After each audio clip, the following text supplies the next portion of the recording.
باللہ من الشیطان الرجیم بسم اللہ الرحمن الرحیم۔ میں آج کی نشست میں حضور صلی اللہ علیہ وسلم کی پیدائش کے حوالے سے جو روایات ہیں ان کا ذکر کروں گا۔ حضرت جابر بن عبداللہ فرماتے ہیں کہ میں نے حضور صلی اللہ علیہ وسلم کی بارگاہ میں عرض کیا، میرے ماں باپ آپ صلی اللہ علیہ وسلم پر فدا ہوں، مجھ کو بتائیے کہ سب اشیاء سے پہلے اللہ تعالیٰ نے کون سی چیز پیدا کی؟ حضور صلی اللہ علیہ وسلم نے فرمایا، اے جابر، اللہ تعالیٰ نے تمام اشیاء سے پہلے تیرے نبی صلی اللہ علیہ وآلہ وسلم کا نور اپنے نور سے پیدا کیا، یعنی یہ کہ نور الہی اس کا مادہ تھا بلکہ اپنے نور کے فیض سے۔ پھر وہ نور قدرت الہی سے جہاں اللہ تعالیٰ کو منظور ہوا سیر کرتا رہا، اور اس وقت نہ لوح تھی، نہ قلم تھا، نہ بہشت تھی، نہ دوزخ تھی، اور نہ کوئی فرشتہ تھا، نہ آسمان تھا، اور نہ زمین تھی، اور نہ ہی سورج تھا، اور نہ ہی چاند تھا، اور نہ ہی جن تھا، اور نہ انسان تھے۔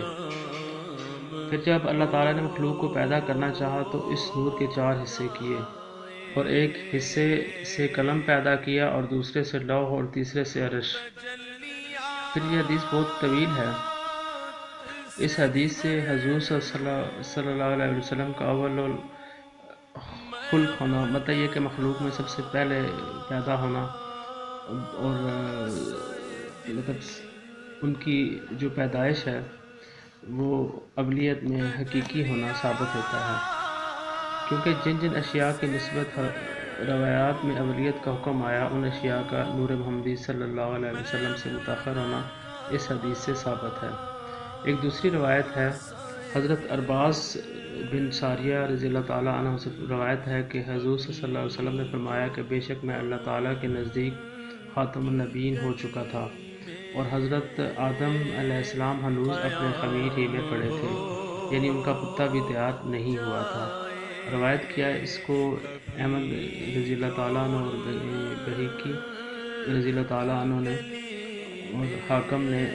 حاکم نے اس کو صحیح الاسناد کہا ہے، اور مشکات میں بھی شرح سند میں یہ حدیث مذکور ہے۔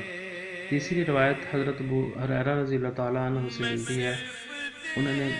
حضور صلی اللہ علیہ وسلم سے پوچھا، یا رسول اللہ، آپ صلی اللہ علیہ وسلم کے لیے نبوت کس وقت ثابت ہو چکی تھی؟ آپ صلی اللہ علیہ وسلم نے فرمایا، جس وقت میں آدم علیہ السلام ہنوز روح اور جسد کے درمیان میں تھے، یعنی ان کے تن میں جان نہیں آئی تھی۔ روایت ہے کیا اس کو ترمذی نے۔ اور ایک اور روایت میں شبی رحمۃ اللہ علیہ سے روایت ہے کہ ایک شخص نے عرض کیا،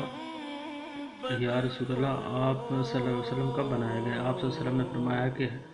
آدم علیہ السلام اس وقت روح اور جسم کے درمیان میں تھے جبکہ مجھ سے میثاق نبوت کا لیا گیا، کہ کما قال تعالی وَإِذْ أَخَذْنَا مِنَ النَّبِيِّينَ مِيثَاقَهُمْ وَمِنْكَ وَمِنْ نُوحٍ۔ روایت کیا اس کو ابن سعد رحمۃ اللہ علیہ نے جابر شافی کی روایت سے ابن رجب رحمۃ اللہ علیہ کے ذکر کے موافق۔ 5ویں روایت اسی سلسلے میں ہے، احکام ابن القطان رحمۃ اللہ علیہ من جملہ ان روایت کے جو ابن مرزوق رحمۃ اللہ علیہ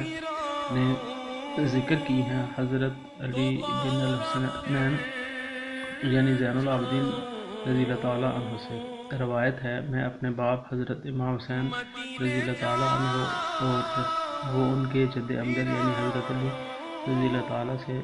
نقل کرتے ہیں کہ نبی کریم صلی اللہ علیہ وسلم نے فرمایا کہ میں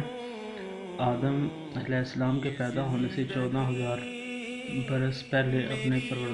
پروردگار کی حضور میں ایک حضور تھا۔